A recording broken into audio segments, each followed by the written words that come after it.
Halo penonton, shell shocks adalah sindrom gangguan pada syaraf yang diderita prajurit akibat Perang Dunia ke-1. Gangguan syaraf ini pertama kali disebutkan di Jurnal Medis Inggris pada 1915 dengan sebutan shell shocks. Banyak prajurit perang mengidap shell shocks karena situasi yang sangat kacau, peluru dan ledakan besar di mana-mana, hingga melihat mayat bertebaran. Issue of blast injury started with World War I. World War I was the first significant battle in which high explosives were used in warfare.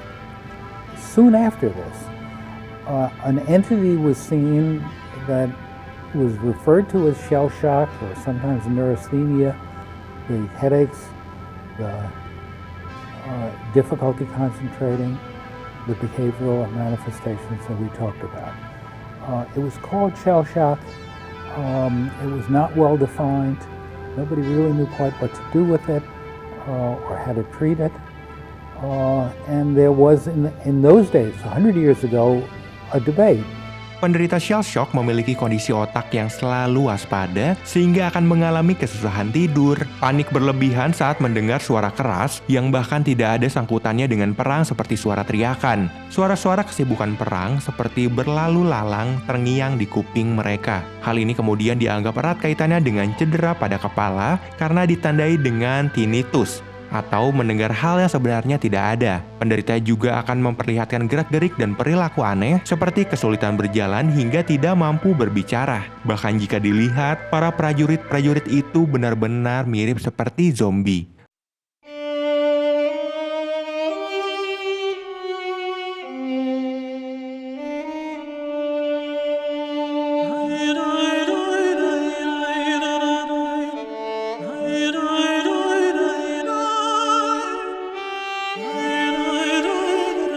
Prajurit Harry Farr dari British Expeditionary Force Inggris pada tahun 1914 dikirim ke garis depan di Perancis. Lalu pada bulan Mei berikutnya, Farr pingsan, tubuhnya gemetar dan akhirnya dikirim ke rumah sakit untuk perawatan. Setelah melakukan perawatan, Farr kembali ke medan perang dan berjuang dalam pertempuran Somme. Namun pada pertengahan September 1916, Farr menolak untuk kembali ke pertempuran meski para atasannya memaksa. Dia kemudian diadili secara militer karena dianggap seorang pengecut dan dijatuhi hukuman mati. Farr adalah salah satu dari 306 tentara Inggris dan persemakmuran yang dieksekusi karena dianggap pengecut selama Perang Besar. Menurut keluarga para prajurit tersebut, mereka sebenarnya menderita syok berat yang sangat sulit ditangani dan bukan semata karena kelemahan mental. Istilah shell shock sendiri pertama kali digunakan pada tahun 1917 oleh seorang petugas medis bernama Charles Myers. Dalam Jurnal Medis Inggris tahun 1922 menyebutkan moral yang buruk dan pelatihan yang tidak sempurna adalah salah satu faktor cedera mental tersebut. Pada masa-masa awal Perang Dunia I, shell shock dianggap sebagai kelemahan mental dan kepura-puraan yang hanya bisa ditindaklanjuti dengan disiplin militer. Tapi Myers menganggapnya sangat serius dan mengembangkan pengobatan untuk para prajurit yang terdampak. Menurut Myers, kala itu, penderita mengalami mimpi buruk yang terus-menerus dan penderitaan fisik mulai dari diare hingga kehilangan penglihatan. Ada sekitar 80.000 kasus seperti ini. Anehnya, prajurit yang tidak masuk ke dalam pertempuran pun turut terkena dampak. Meskipun para penderita mengalami perawatan, hanya 1/5 dari mereka yang kemudian bisa kembali melanjutkan tugas militer. Di Newton Abbot Sally di Devon, pendekatan berbeda untuk penderita shell shock dilakukan oleh seorang dokter bernama Mayor Arthur Hurst. Di rumah sakit militer, jauh di pedesaan Devon, Hurst menggunakan metode perawatan seperti hipnotis, pijat persuasi, dan diet untuk menyembuhkan pasiennya. Dengan metode tersebut, penderita dibantu untuk mengatasi ingatannya yang memicu emosi menyakitkan. Lalu kemudian diajak untuk menerima dan mengintegrasikannya kembali ke dalam pribadi masing-masing. Para prajurit juga didorong untuk mulai menulis dan memproduksi konten majalah pada kolom gosip bernama War Whispers.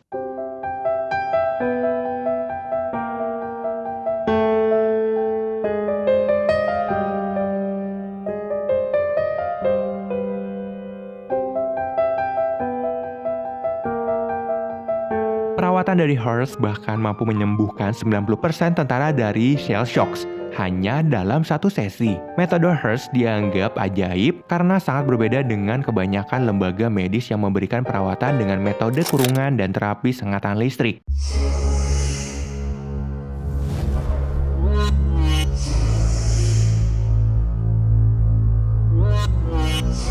Disinggung sebelumnya bahwa para penderita mendapat perawatan dengan terapi listrik, dan mengerikannya lagi itu adalah terapi yang paling umum ditemukan dan dikembangkan oleh seorang elektrofisiolog Inggris bernama Edgar Adrian. Namun pada akhirnya, Edgar mengatakan bahwa histeria perang tersebut adalah fenomena yang kompleks dan lebih sulit dari yang dibayangkan. Seringkali gejala-gejala pada tubuh hanyalah bagian kecil dari penyakit yang jauh lebih kompleks, termasuk sakit kepala, depresi, insomnia, dan mudah marah.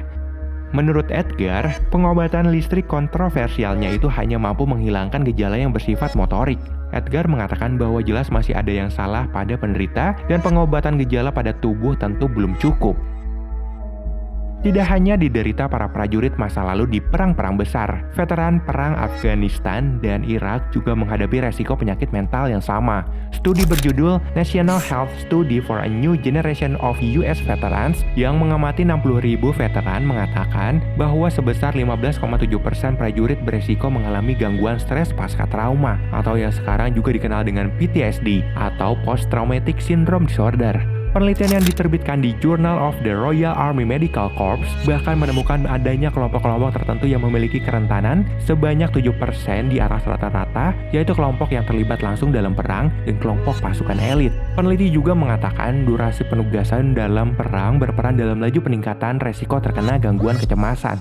Prajurit Inggris lebih beruntung dibanding prajurit US karena hanya menjalani masa penugasan selama 6 bulan, sedangkan AS menugaskan prajuritnya dalam perang selama 1 tahun.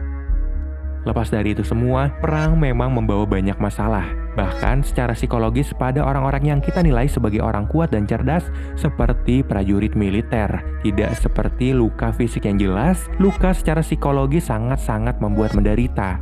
Dengan kemajuan teknologi, para ahli tentu akan lebih mudah mengenalinya dan perawatan juga sudah jauh lebih maju. Tetapi para peneliti juga mengaku bahwa mereka belum memiliki pemahaman penuh tentang apa itu PTSD. Penonton, pengalaman terkait penderita shell shock adalah pemicu besar dalam perkembangan psikiatri dan psikologi. Shell shock jelas memaksa perkembangan keilmuan mental dan jiwa, karena jika tidak, banyak orang-orang normal akan hancur karena merasa di bawah tekanan. Sekian dulu untuk konten kali ini, terima kasih banyak.